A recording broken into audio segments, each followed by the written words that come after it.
قرآن بیان فرما رہا ہے وما ارسلناک الا رحمتا للعالمین، آپ کو نہیں بھیجا مگر تمام جہانوں کے لیے رحمت بنا کر۔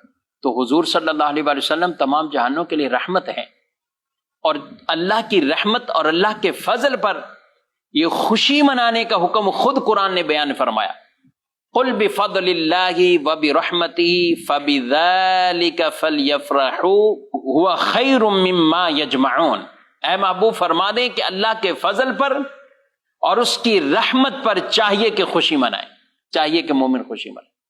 تو نبی کریم صلی اللہ تعالی علیہ وآلہ وسلم اللہ کے فضل بھی ہیں، اللہ کی رحمت بھی ہے۔ بے شک قرآن بھی اللہ کا فضل ہے، قرآن بھی اللہ کی رحمت ہے، لیکن مفسرین نے یہاں دونوں محمل بیان کیے۔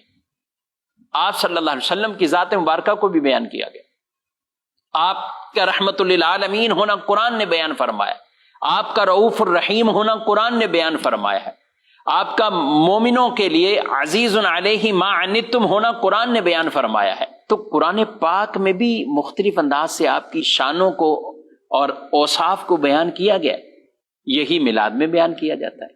قرآن پاک میں ایک آیت مبارکہ ہے وَإِذْ أَخَذَ اللَّهُ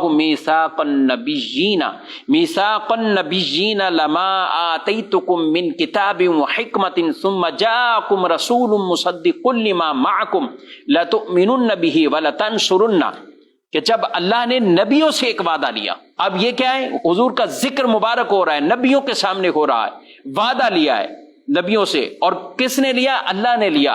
عالم ارواح میں دنیا میں ابھی کوئی پیدا نہیں ہوا، کوئی نبی مبعوث نہیں ہوئے، ذکر مصطفیٰ اس وقت بھی ہو رہا تھا، اور اللہ نے پہلے ہی وعدہ لے لیا نبیوں سے۔ کیا وعدہ لیا؟ کہ تمہیں ضرور کتاب بھی عطا کروں گا، تمہیں حکمت بھی عطا کروں گا۔ ثم جاءکم رسول مصدق لما معکم، پھر وہ رسول آئیں گے جو کچھ تمہارے پاس ہے وہ اس کی تصدیق کریں گے، وہ اس کی تصدیق کریں گے۔ لَتُؤْمِنُنَّ بِهِ وَلَتَنْصُرُنَّ، تم نے ضرور ان پر ایمان لانا ہے، ضرور ان کی مدد کرنی ہے، ضرور ان پر ایمان لانا ہے، ضرور ان کی مدد کرنی ہے۔ وہ ایمان اور وہ مدد کیسے؟ کہ سارے انبیاء اپنی اپنی امت کو حضور صلی اللہ علیہ وسلم کا ذکر خیر کرتے اور بتاتے کہ وہ نبی آخر الزمان تشریف لانے والے، وہ جب لائیں، اگر تم میں سے کسی کی عمر اتنی زیادہ ہو جائے تو ان پر ضرور ایمان لے کر آ جائے۔